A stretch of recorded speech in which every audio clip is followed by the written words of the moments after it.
সুখবর, আসন্ন বাজেটে মহার্ঘ ভাতা নিয়ে জরুরি মিটিং ২৭ এপ্রিল। অন্তর্বর্তী সরকারের বাজেট ঘোষণা ২ জুন। সরকারি চাকরিজীবীদের জন্য থাকছে ২৫% হারে মহার্ঘ ভাতা।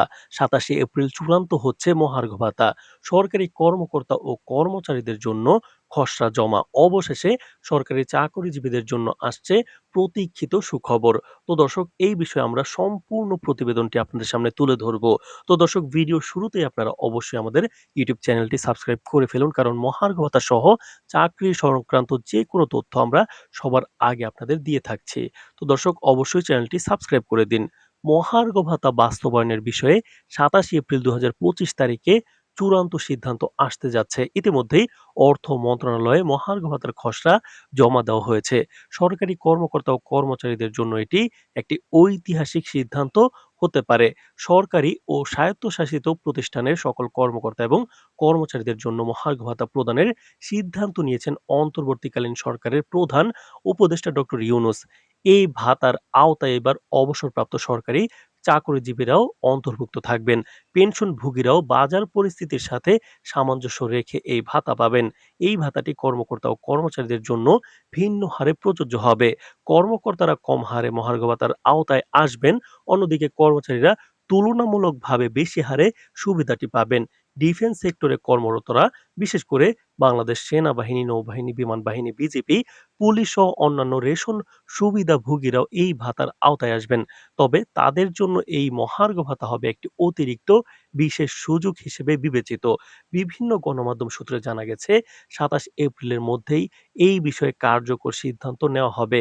যারা সরকারি চাকরিতে কর্মরত তারা দীর্ঘদিন ধরে মহার্ঘ ভাতার দাবিতে আন্দোলন চালিয়ে যাচ্ছেন।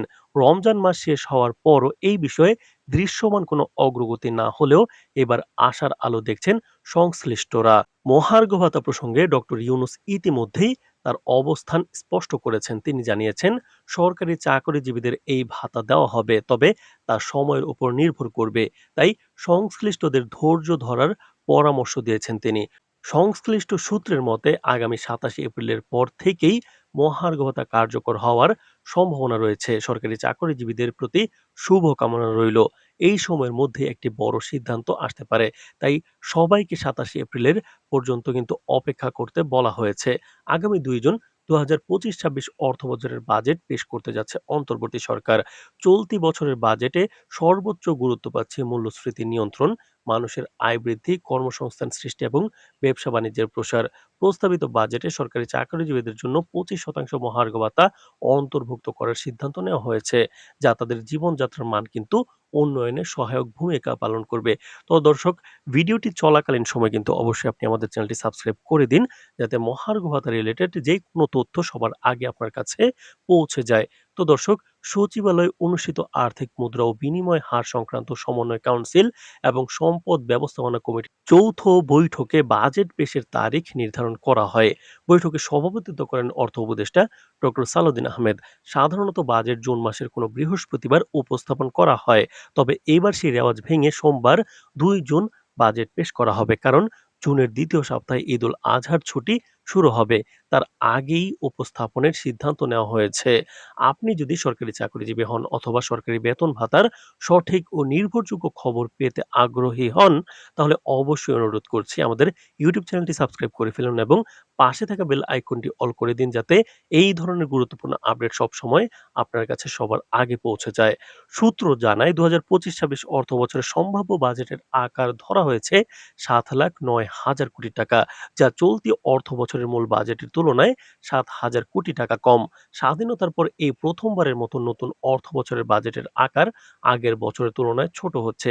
অর্থনীতির বাস্তবতা, বৈশ্বিক প্রভাব এবং ব্যয় সাশ্রয়ের চিন্তা থেকে এই পরিকল্পনা নেওয়া হয়েছে বলে সংশ্লিষ্টরা জানিয়েছেন। নতুন বাজেটে সরকারি চাকরিজীবীদের বেতন ও ভাতায় বড় অঙ্কের বরাদ্দ থাকছে। বেতন ভাতা বাবদ মোট বরাদ্দ ধরা হয়েছে ৯১,৫৮০ কোটি টাকা, যা ২০২৪-২৫ অর্থ বছরের তুলনায় ১৩,৬৮৬ কোটি টাকা বেশি। এর মধ্যে কর্মকর্তাদের বেতন বাবদ ব্যয় হবে ১২,৭৫৮ কোটি টাকা, কর্মচারীদের বেতন বাবদ ২৯,৪০৩ কোটি টাকা এবং বিভিন্ন ভাতা খাতে ব্যয় হবে ৪৯,৪১৯ কোটি টাকা। মহার্ঘ ভাতা অন্তর্ভুক্ত থাকছে এই বরাদ্দে। অর্থ মন্ত্রণালয় সূত্র জানায়, বাজেট বাস্তবায়নে অহেতুক বড় প্রকল্পের সংখ্যা কমানো হবে এবং এডিপির আকারও সীমিত রাখা হবে।